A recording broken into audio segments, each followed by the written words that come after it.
Welcome. You are listening to Mergers and Acquisitions, a multimedia blog and podcast series produced by the Society for Economic Anthropology. We'll be coming to you with a new collection of economic anthropology-related things to think about each quarter. Our first collection, produced by SEA member Anil Tripathi, focused on the contributions of economic anthropologists to the study of climate change. You can find those episodes by subscribing to our podcast on the Society for Economic Anthropology's website, or by searching using your preferred podcast service. My name is Cindy Isenhour. This spring, I invite you to take a journey with me to explore the economic anthropology of waste and discards.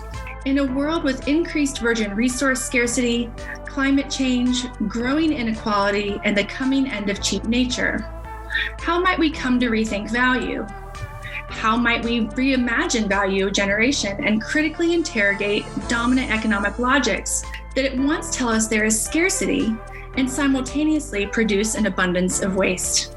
How might we best understand the various people who, for a range of reasons and rationales, work to recover the value left behind in capitalist ruins? And how can we understand the various forms and practices of salvaging and circulating value, those that have been around for as long as anyone can remember, and those that are just emerging in the cracks of a failing system? My guest this spring will help us to think through these questions and surely many, many more. I am delighted to kick off the series today with David Giles. For those of you who are not yet familiar with David's work, please do check it out. We'll post links to several of his papers on the Mergers and Acquisitions webpage. David has been working throughout his career with the Food Not Bombs movement throughout the world in world-class cities like Seattle, San Francisco, New York, Boston, and Melbourne. In these urban hearts of global capitalism, David has scavenged food out of dumpsters and cooked with Food Not Bombs members to feed those in need. David is a lecturer in anthropology at Deakin University. His forthcoming book, titled A Mass Conspiracy to Feed People, World-Class Waste and the Struggle for the Global City, will be out this spring. David, thank you so much for joining us and welcome to the Mergers and Acquisitions podcast. Oh, it's such a pleasure. I'm thrilled to be here for many reasons upon reasons. It's good to see you again. I'm really excited to be able to talk about these issues with you in particular, because I know so much resonates between our two bodies of work. It's also just really exciting that economic anthropology gets a podcast. Yes. When I remember being quite far along before I realised I was an economic anthropologist, because in graduate school, embarrassingly, I thought economic anthropology was a bit of a dusty subject, and it was kind of, it conjured up all these images of circles and triangles on kinship diagrams and cross-cousin marriage, which I now think is interesting. But at the time, I thought about it as, far away from the things that I was excited about. And I realised along the way that all of the people I was excited about talking to, we had this thing in common. And so it's, far from being a dusty subject, an old, like, leather-bound anthropology books of yore. Like, it belongs in a podcast. It belongs in a place where it can live and breathe and speak with, the issues that I care about. Absolutely. And as I think about just some of the contemporary issues in the world, there's so much that economic anthropology can really bring to bear, including on, issues like food waste and how we can alleviate hunger as well. So this is the perfect opportunity for the two of us to talk.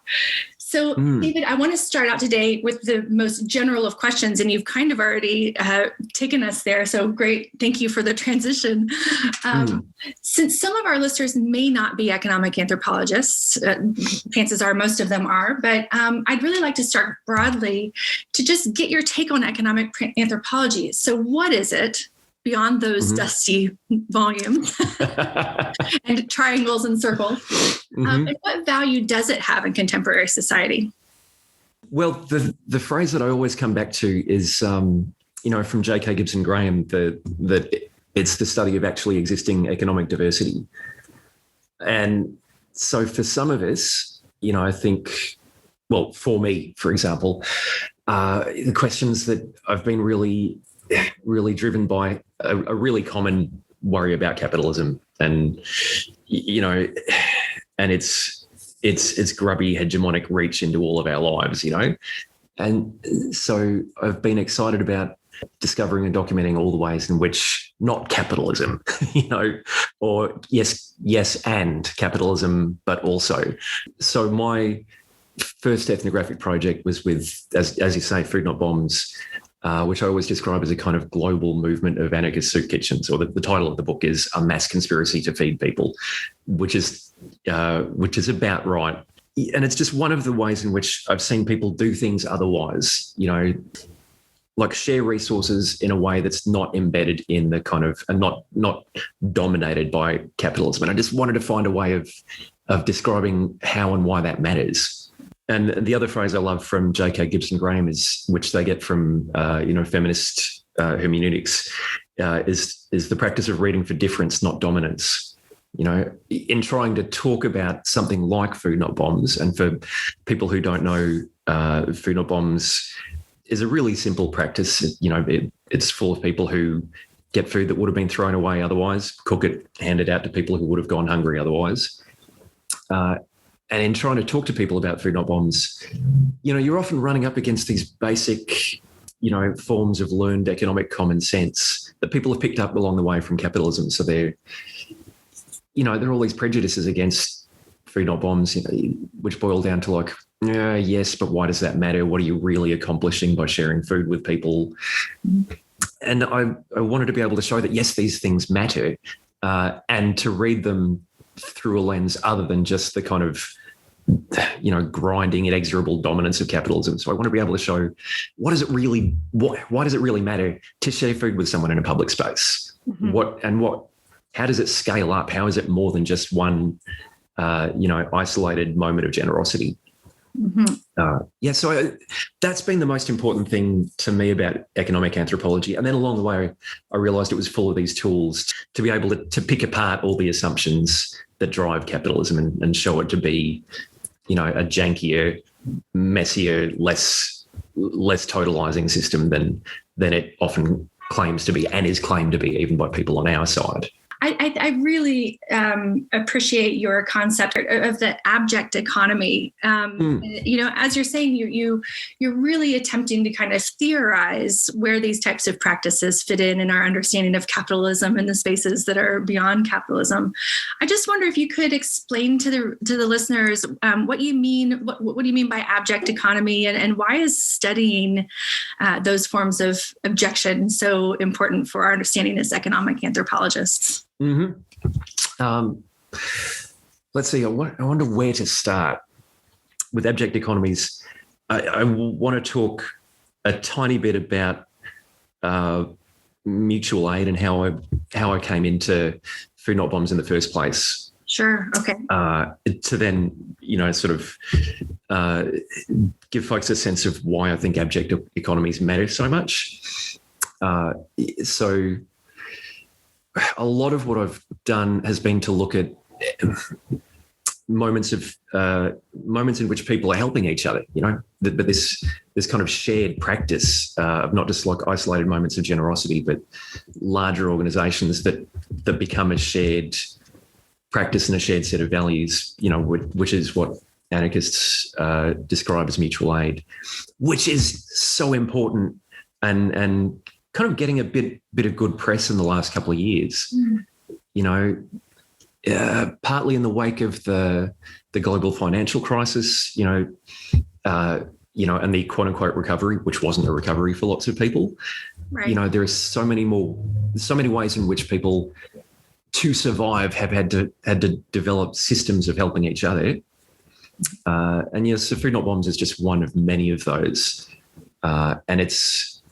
And when we say mutual aid, we're talking about not just the practice of shared generosity, but these forms of organisation that reject the kind of more entrenched, more established hierarchies and kind of market-embedded modes of helping. Mutual aid is not charity. Mutual aid is not philanthropy. Mutual aid is not any of these, non-profit organisations that in some fundamental way rely on capitalism and the state for their bread and butter. And, so there's this long tradition of mutual aid organisations, which gets a bump after the global financial crisis. Sort of in some ways, things like Occupy Wall Street can be looked at as massive moments of mutual aid. And then in the last 12 months in the midst of the pandemic, and especially in the United States, there are all these ways in which people are absolutely, abjectly thrown on the mercy of a merciless market and have no access to the instruments of survival as they're reckoned by economic common sense. They can't work, they can't afford rent, and yet they survive. Mm-hmm. I mean, this is why mutual aid feels like such an important way to read and think economy. Mutual aid is a way that people make an economy, in the sense that economy means just a system for distributing resources and care and attention. Mm-hmm. People develop these systems in places where at first glance, you can't imagine how they do, and yet they survive, mm-hmm. right? Mm-hmm. And so all through, my work, and there's a blurry line between, the things that I call research and the things that are just sort of my personal commitments. Sort of all through that, the people I know and love and have worked with, tried to help out, at every point, survive against the odds. And partly through sort of helping each other and making an economy where, you can't imagine how people might get blood from a stone. Mm-hmm. And partly they do it through like availing themselves of, of the resources that are at hand that, according to economic common sense, shouldn't be allowed to them. They get into dumpsters. They unlock abandoned houses and they squat in them. So that's where abject economies comes in as a handy way for me to think about these ways that people make a life. So when I say abject economy, I mean it's an economy that is abject with respect to the economic common sense of capitalism. Mm-hmm. I mean abjection in the properly theoretical way, the way that Julie Kristeva means it. It's this sense of affective, but also structural revulsion, rejection, and abandonment with respect to the prevailing systems of meaning. And I love the quote that you used that helped me to actually feel abjection when you described the skim on top of milk on mm-hmm. non-homogenized milk. I got it at that point. You had that too. It's the feeling of yeah. That's abjection. But the example that she gives that really brings it home for me too is the skin on the milk. Yeah. You remember everybody? I remember being little and just not knowing why that was so appalling and revolting. Yeah. And so these are economies that are abject to the extent that they take place in all those spaces and with all those raw materials that are abject with respect to capitalism. And they're abject in the sense that they're thrown away, they're avoided, they're reviled, and often that makes them unseen. So these places like the abandoned house, this, the contents of the dumpster, the person who is unsheltered and sleeping on the street, we learn to unsee the abject. Mm-hmm.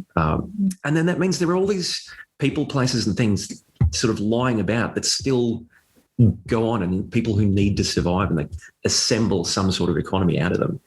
So to me, it felt really important to name an abject economy because they go unseen. And even in our own work, even social scientists, we're not immune to having the goggles of the market and the goggles of liberal society, and to seeing through that. So we also overlook all these ways in which I love this phrase from Anna Singh that capitalism is patchy.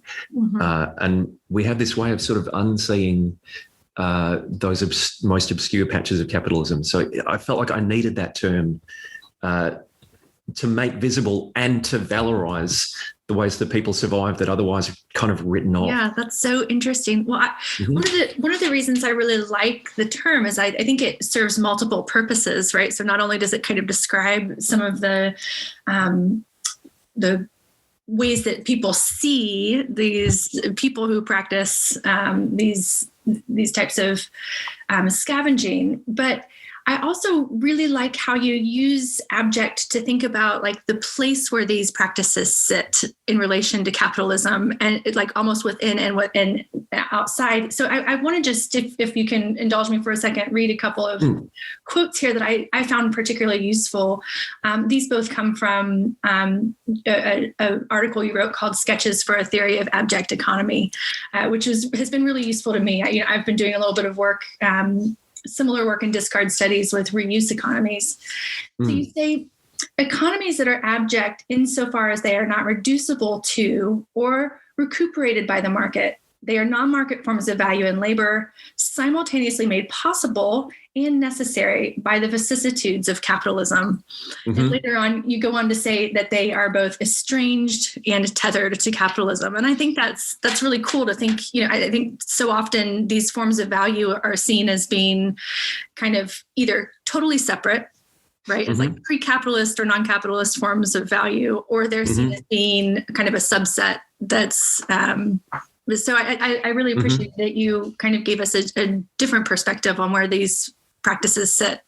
Thank you. I feel like this is an argument that it's informed by arguments that I've probably had with activist types as well. That there's a really easy kind of romantic way to talk about capitalism and it's outside. And I think we fall into that too. Honestly, I'm probably guilty of it now and then. There's a rhetorical purpose to it. You want to, if you're doing politically engaged scholarship, you want to write in a way that empowers new movements. But sometimes the romanticism of it all and the kind of I don't know, maybe sanctimony of it all is a little frustrating. So there's this way that people write as if they're living outside of capitalism, or as if the heroic other of capitalism will arrive and sweep capitalism away. And so it's reading against the purity politics of certain kinds of representations. Where there's capitalism over here and anti-capitalism over there.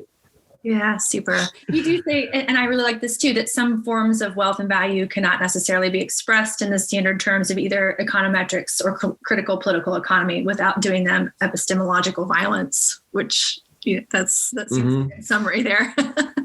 Yeah. So I know you've worked on welfare policy as well. Boy, back in the day, a long time ago. Yeah, I did. So there's this way in which well-meaning people, in attempting to try and create systems to help, reduce it constantly to, measures of efficiency, reduce it constantly to profit and loss statements, or measures of like overall benefit. And if you're working in a non-profit, you're constantly forced to express things in dollars and cents. These things that are inexpressible. And if you do express them in dollars and cents, you lose what's important about it. So when I was involved in Food Not Bombs in Seattle, our sort of funhouse mirror was this group called Operation Sack Lunch, which is amazing work. And it started as just one person giving out sandwiches on the street too. And like Operation Sack Lunch, Food Not Bombs gets pressure from the police because they don't want homeless people in public. So Operation Sack Lunch made all these compromises with the state in order to be able to keep serving. So they have to serve under a freeway, outside of the ride-free zone, uphill away from the shelters where no one can see them. Wow. And if they do that, they get money, they get space. They don't get harassed by the police. And so they have all of these metrics by which they can show what sort of work they're doing that Food Not Bombs doesn't have. And then these kind of lost, the things that they lose in so doing become invisible. Mm-hmm. Mm-hmm. That's so interesting. You mentioned that. I don't know how much you follow the news in the U.S. these days, but there was a national story just recently about a grocery store chain in Portland, Oregon that threw out just a ton of food because of a power outage, and it ended up in kind of a standoff with 12 police officers guarding their dumpster. Yes, it's unbelievable. It's horrifying, and it's not at all surprising. You just said a few minutes ago that so many times these complex ideas get reduced down to dollars and cents and efficiency. And I'm curious what you think, David, about the kind of recent movement toward food waste reduction policy. And, we're increasingly seeing kind of the commodification of food waste, a lot of it being routed into digestion or composting to try to circularize the food system. But, it's a new commodity frontier. But what does that mean for your Food Not Bombs folks? Do you see them getting kind of pinched out of that market? It's a really good question. And I've been asking myself that for a long time. It feels like the kind of thing we'll have an empirical answer to in 10 or 20 years. Yeah. But what I can say is that there have always been efforts to enclose the waste. For as long as, or there have been efforts to enclose the waste proportional to the scale of the waste. So that, food banks and soup kitchens and food pantries of all sorts have sprung up in proportion to the waste. I sort of trace the scale of food waste to it roughly maps onto various sort of inequalities in the neoliberal period. So the growth of homelessness, the growth of inequality, the growth of incomes at the top end of that scale, and the growth of food waste. They're on comparable curves from the late 1970s on, and the growth of food banks and soup kitchens is also sort of on one of those curves. The more in the neoliberal period, we've seen the state roll back in various ways.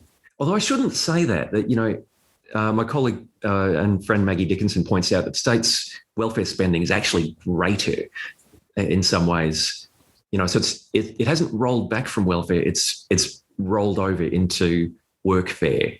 But it has rolled back in some ways from some of the classic forms of welfare, and the transition has been into a kind of a series of outsourced forms of welfare, things like food banks and soup kitchens that avail themselves of that waste. So the waste has been growing for decades, and there have been mechanisms for recapturing that waste for decades. And there's always been enough waste to go around. Right. So, the Food Not Bombs, they find that the dumpsters get locked periodically, and then they can't stay locked in indefinitely. So they've always been able to access them. And, waste being one of the fundamental contradictions of capitalism, that capitalism needs to produce in excess and needs to enclose it so that we have to buy it. It produces the conditions whereby the waste is always there. Maybe we're about to move into this ecological phase of capitalism where capitalism saves itself from itself yet again by figuring out how to do something new with the waste. This is always the way for centuries. Yeah. Capitalism has sort of made too much of a thing and then and made a new economic opportunity out of it. That's why light bulbs burn out, and why software gets obsolesced, so rapidly. Right. Capitalism is constantly swooping in to save itself from itself. And so maybe we're with, climate change so undeniably shaping every aspect of our lives, maybe capitalism would swoop in, save itself from itself again, and develop a kind of a way of having its cake and eating it too, which is what capitalism always does. Like develop a way of maintaining these linear commodity chains so that we have to keep, so that we're inexorably wedded to the process of consuming new value, producing and consuming new value with it. And so we, the linear commodity chain is kind of the bedrock of capital accumulation. And yet capitalism also realizes that it can't do that and not use up the planet.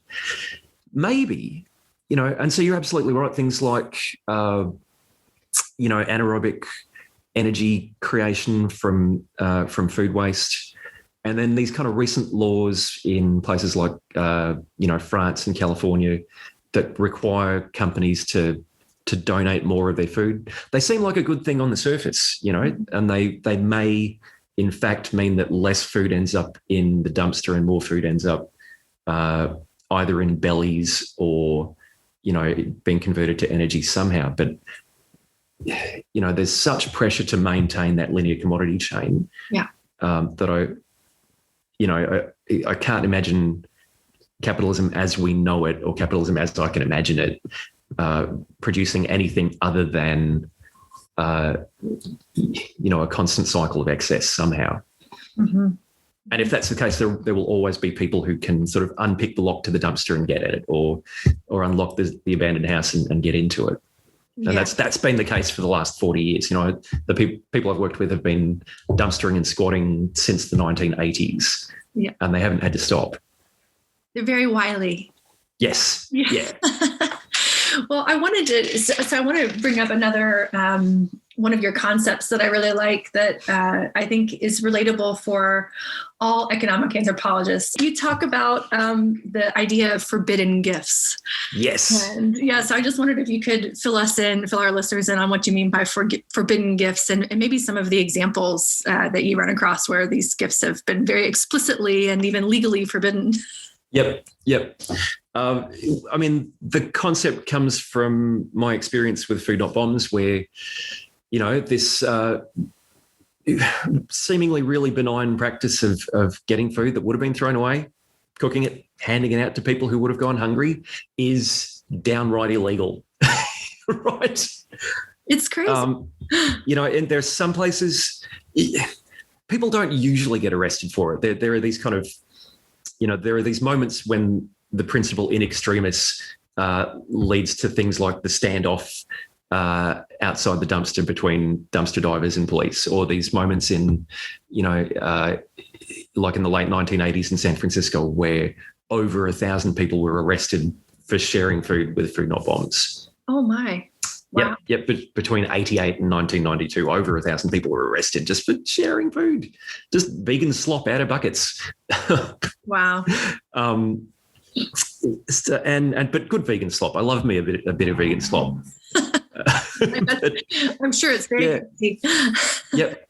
And then so these moments of generosity that are abrogated, by law, really interest me. And I think, there are moments when the whole ontology of capitalism is kind of condensed and made real. Like, no, you shall not share things for free. Yeah. Those are the moments where markets are made real, where the logic of private property is made real. So I started looking for moments where the free gift, and I'll come back to, I think it's a good point about most. I'll come back to what I mean by the free gift. But what moments where this gift is prohibited are moments when capitalism, through the mechanisms of the state, the logic of capitalism is reasserted. The logic of private property is reasserted. So that's the forbidden gift, is the moment when what might otherwise be an economy of generosity, what might otherwise be a non-market economy, like a viable system for distributing resources that doesn't follow the dictates of private property and Homo economicus. these moments when this incipient economy of generosity is shut down by the mechanisms of the state in the name of, they come up with all sorts of rationalizations for it, public health, public safety, but it expresses the logic of this thing that I call a market public.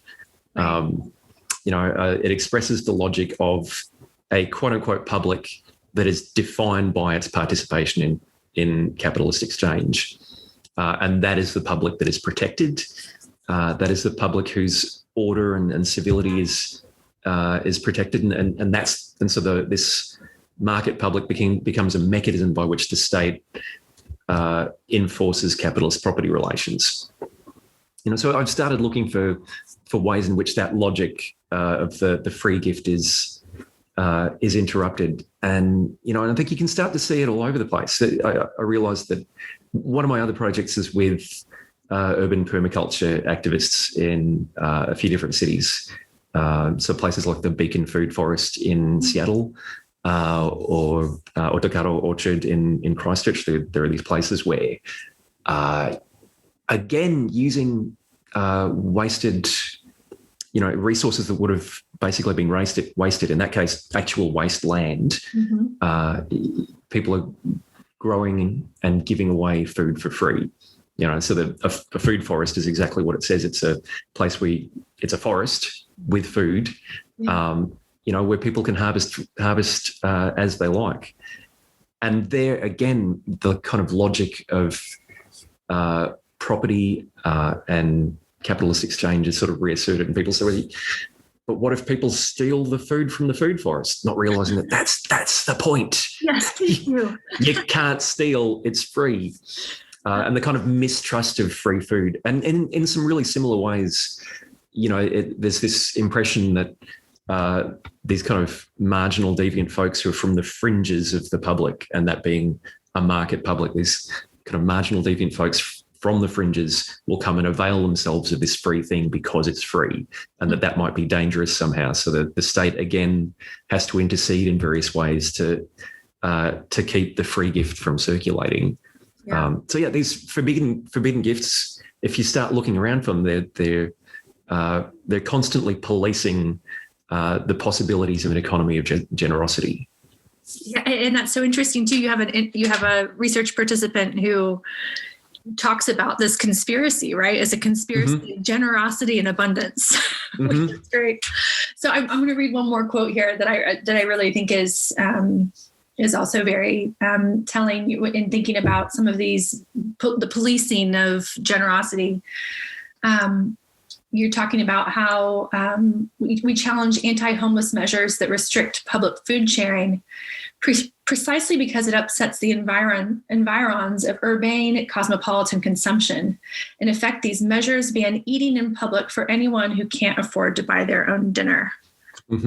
Geesh. Yes. Yep. One of the things I realised in talking about this is that urban policy is food policy, and vice versa. The way we police relationships between people in public space is the way we police access to resources. And I think that this is a really kind of a great transition into talking about your upcoming book, which is of course I haven't seen the whole thing, but it sure seems like you're drawing some really nice connections in urban anthropology, food and discard studies, and economic anthropology. So it seems, and you can tell us more about it, that you're really kind of focusing on the role of the global city, right? That facade of what's expected out of these global leaders of capitalism and markets, and yet the kind of underside of those. Do you want to tell us more about the book? Yep. It should have been 3 books. Okay. Which is always my mistake. But also I think my greatest challenge is also the thing that I think I do quite well, which is like biting off more than I can chew and then chewing it. And the food pun. There's the food pun again. Sorry. Intended. Yeah. But anyway, so the book is It's about waste, cities, and social movements. And the first part of the book is about abject capital and the ways in which capitalism, as we now know it, requires waste to make value. And then it teases out the implications for that in terms of urban space and urban social relations. If we have to manufacture scarcity, then we also manufacture things like homelessness, things like food insecurity, and we organise them in space. So the next part of the book is about cities and about the ways in which cities become the kind of battlegrounds in which those relationships are played out. And in particular, it's about global cities. You know, I have a real interest in showing the ways in which these kind of global abstractions hit the ground empirically. And so, you know, looking at the way global cities come to resemble each other is a way of showing empirically how a thing that is the global economy and a thing that is global capitalism is actually produced in, actually existing globalization is produced on the ground. So the second part of the book is about how global cities tend to reproduce the logic of the global economy. And in so doing, they have to produce this manufactured scarcity. They have to manufacture scarcity and food insecurity at the same time as they manufacture great waste. And they have to figure out where the waste and the hungry people go in space. You know, and they end up in places like they end up under the freeway together, you know, and these like soup kitchens, or they end up meeting back at the dumpster and sort of digging through the dumpster. And then the third part of the book is social movements, and specifically about Food Not Bombs. And it might be one of those moments where I'm sort of ending on a slightly, a heroic, optimistic moment, ending on the social movement. But it's asking, how do these things produce a new political possibilities? Mm-hmm. And so something like Food Not Bombs, which is also global, Food Not Bombs is in hundreds of cities around the world. And it's only possible because there is food being thrown away in hundreds of cities around the world. And it's only necessary because there are people going hungry in hundreds of cities around the world. So how is something like Food Not Bombs produced by the very manufactured scarcity that I've talked about in the first part of the book? So yeah, waste, cities, social movements. And it's a way of thinking broadly, at the most global scale about the production of the global economy and the way that, the global economy's inequities and vicissitudes might also produce a new politics. Brilliant. I hope so. I think I can speak for many of our listeners in saying we can't wait to read it. So, and it's due out when? It should be mid-2021. They haven't given me a date yet, but if there is in fact an American Anthropological Association meeting in 2021 in person, and if there is a book tent there, it'll be at the book tent. Okay, great.